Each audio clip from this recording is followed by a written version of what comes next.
আমাদেরকে সবক দিয়ে দিলেন এই কোরআনে কারিমের সূরা মুমিনুনের গুণাবলীগুলা যেই মুমিন পুরুষ মুমিনা নারী অর্জন করবে, আমি আল্লাহ পাক তুমি নবীজি যা যা দোয়া করেছো সেগুলা তো দিবই, আমি আল্লাহ তাকে এমন ভাবে সফলতা দিয়ে দিব, আমার আল্লাহর ওই বান্দার বান্দি দুনিয়াতেও কামিয়াব, পরকালেও কামিয়াব হয়ে আমার আল্লাহর জান্নাতুল ফিরদাউসের বাসিন্দা হয়ে যায়।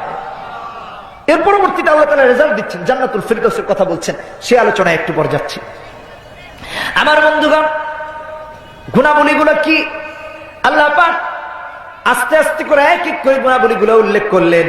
আল্লাহ পাক বলছেন, আল্লাযীনা হুম ফি সালাতিহিম খাশিউন, যেই মুমিন নামাজের ভিতরে খুশু আর খুজু অর্জন করেছে। কথাটা বুঝে আসছে? কোন মুমিন কামিয়াব হয়েছে? যেই মুমিন, যে ইমানদার নর নারী, যে ইমানদার মেল ফিমেল, যে ইমানদার পুরুষ এবং মহিলা এই গুণ অর্জন করেছে, নামাজ আদায় করেছে এভাবে খুশু এবং খুজুর সাথে। সুবহানাল্লাহ। আজকালকে বড় আক্ষেপ। আগে তাহলে আপনাদেরকে খুশু কাকে বলে এবং খুজু কাকে বলে এটা বুঝিয়ে দেই, তারপরে আপনারা বুঝতে পারবেন। মা বোনদের বুঝার দরকার আছে। নামাজ আদায়ই করে যায়, কিন্তু নামাজ কিভাবে আদায় করতে হবে জানেই না। আল্লাহ পাক বলে দিচ্ছেন নামাজ কিভাবে আদায় করতে হবে। সুবহানাল্লাহ। পুরুষরা নামাজ আদায় করে, নামাজের ভিতরে অন্তরই নাই, নামাজের মনই নাই, নূর নাই। এই জন্য এই নামাজ আর এই সালাত আপনার আমার রিজিকের ব্যবস্থা করে না, অশান্তি দূর করে না, শান্তি নিয়ে আসে না। ঠিক কিনা জোরে কর।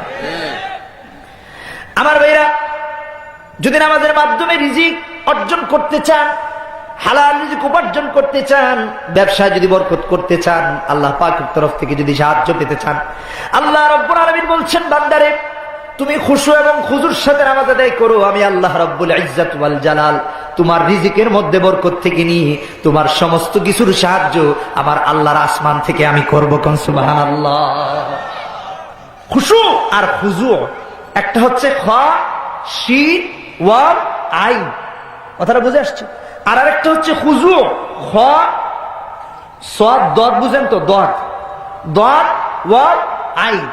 শাব্দিক পার্থক্য বললাম। আর্থিক পার্থক্য কি, অর্থগত পার্থক্য কি? খুজু হচ্ছে নামাজের বহিরাগত সমস্ত কিছুকে আল্লাহর সামনে সুপর্দ করে দেওয়া। কোন সুবহানাল্লাহ। কিভাবে করবেন মুসলমানেরা খুজু অর্জন করবেন? কিভাবে? নামাজ আদায় করতে যাওয়ার আগে, সালাত কায়েমের আগে সুন্দরভাবে পবিত্রতা অর্জন করে নেন। ঠিক কিনা জুড়ে কর। নামাজ আদায় করতে যাবেন, কাপড় সুন্দর করে পরিষ্কার পরিচ্ছন্ন কাপড় পরে তারপরে মালিকের দরবারে গিয়ে দাঁড়ায় যান। ঠিক কিনা জুড়ে কর। সুন্দর অঙ্গভঙ্গি বানিয়ে আল্লাহর সামনে নামাজে দাঁড়ান।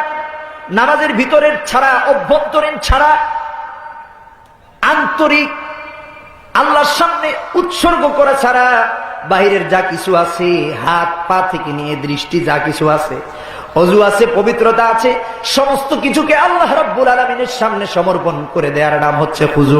সুবহানাল্লাহ।